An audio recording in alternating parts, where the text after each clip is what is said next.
पंत के ऊपर मतलब बहुत सारा भरोसा किया गया है, ना सिर्फ टीम मेंबर्स के थ्रू बल्कि जो टीम मैनेजमेंट है, जो हमारे पुराने खिलाड़ी हैं, उन सभी ने। ऐसा कोई खिलाड़ी नहीं है जिसने कि ऋषभ पंत को लेकर प्रेजेस ना दिए हो, अच्छा ना बोला हो। इवन अभी भी मैं सुन रहा था तो सुरेश रैना साहब यही कह रहे थे कि आप पंत को देखिएगा कि अगले बार के आईपीएल में बहुत शानदार कमबैक करेगा। बात ये होती है ना, बात सिर्फ कमबैक की नहीं है। ऋषभ पंत को कहीं ना कहीं अब मेंटली भी इस चीज़ के लिए प्रिपेयर होना पड़ेगा, क्योंकि अब कंटिन्यूस फेलियर आ रहे हैं। दिल्ली ने अगर उनको टीम से अलग किया है तो उसके पीछे भी कोई कारण रहा होगा, है ना। और अब हम देख ही रहे हैं लखनऊ के साथ उनकी क्या परफॉर्मेंस रही है।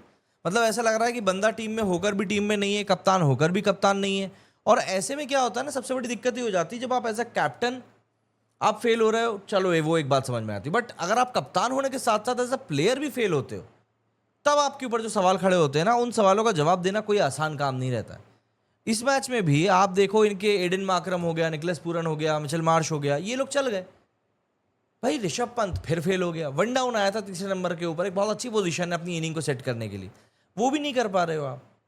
कहीं ना कहीं आपके ऊपर सवाल उठेंगे। और देखो, क्रिकेट एक ऐसा ही गेम है, जब तक आप चलते रहते हो तब तक आपको सलाम किया जाता है, और जिस दिन आप झुकने लगते हो तो फिर सलाम कहीं और ठोका जाता है।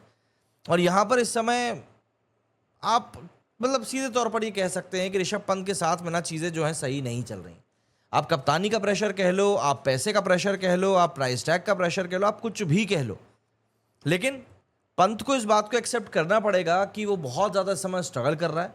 और ये स्ट्रगल कहीं ना कहीं आने वाले टाइम में उसको सिर्फ परेशान नहीं करेगी, बल्कि उसके कॉन्फिडेंस को इतना ज़्यादा डेंट कर देगी ना, कि ये खिलाड़ी के तौर पर ना चीज़ें बहुत हद तक ना चीज़ें इसके लिए ख़राब होने लगेंगी।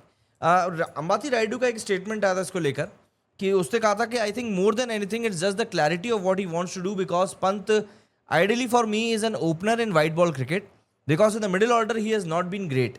I know he loves playing in the middle, but he doesn't have the batsmanship that is required or the skill set. Maybe he has the skill set but not mindset to execute that. बंदे का कहना है कि भैया पंत को open करना चाहिए, क्योंकि उसके पास मिडिल ऑर्डर में खेलने की जो टेक्निक चाहिए रहती है, जो माइंडसेट चाहिए रहता है, वो नहीं है. देखिए, अब अंबाती रायडू को आप कितना ही क्रिटिसाइज किए, पर बंदे ने क्रिकेट तो काफ़ी लंबा खेला है, तो ऑब्वियस ही बात है थोड़ा बहुत तो आइडिया उनको होगा ही होगा.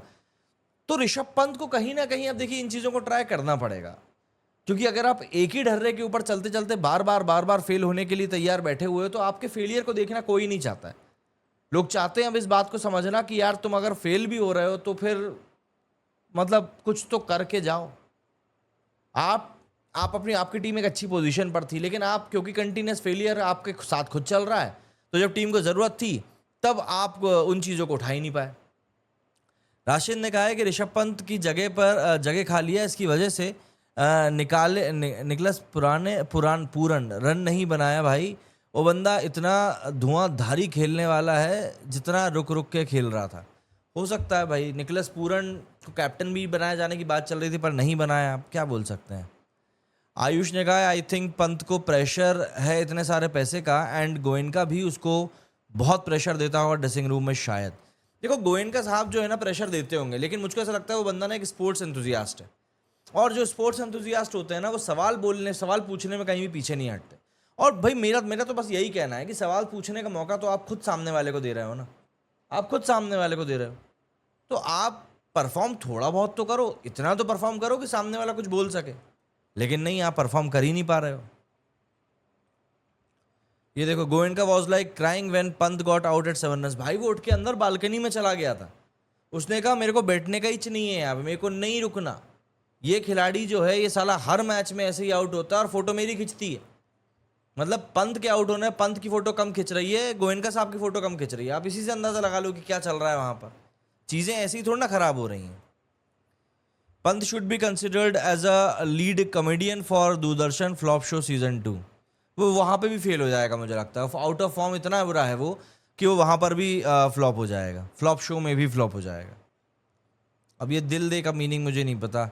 दिग्वेश इतना चेक काहे का साइन कर रहा है फाइन भरने के लिए, अंबानी से ज़्यादा चेक लिखेगा तो चेक बाउंस का केस लग जाएगा. अरे वो बंदा तो लॉस्ट केस है भाई, उस बंदे को कोई वो नहीं है, सेंस बचा नहीं है. विराट कोहली जैसा ट्रीटमेंट है यही. Without Virat Kohli I will not be going to watch test cricket. ठीक है भैया, मत देखिएगा, हम भी यही सोचते हैं. विराट कोहली ने जो ट्रीटमेंट वो वेस्ट इंडीज़ के बॉलर को दिया था ना, वो वाले ट्रीटमेंट की ज़रूरत है और कुछ भी नहीं.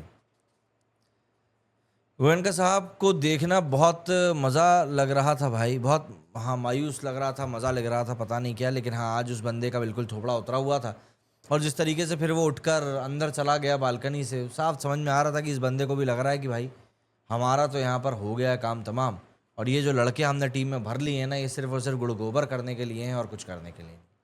चीज़ें सामने दिख रही हैं, आप ऑब्वियस सी बात है, इग्नोर नहीं कर सकते। आई थिंक गोयनका बोला होगा दिग्वेश को, तू कुछ भी कर, फील्ड पे पैसों का टेंशन मत ले, ये ऋषभ पंत का अकाउंट से कटेंगे। ऋषभ पंत पैसे से भी जाएगा और रन से तो खैर जा ही रहा है, क्या बोल सकते हैं। लेकिन ऋषभ पंत का फॉर्म इस समय यार बहुत ही ज़्यादा बुरा चल रहा है, इतना बुरा फॉर्म है कि बस पूछिए मत। तब लग रहा है कि यार बस हो जाए अब इस बंदे का टूर्नामेंट ख़त्म, जिससे कि इसका टॉर्चर जो है थोड़ा सा जो ये खुद को कर रहा है वो कम हो जाए।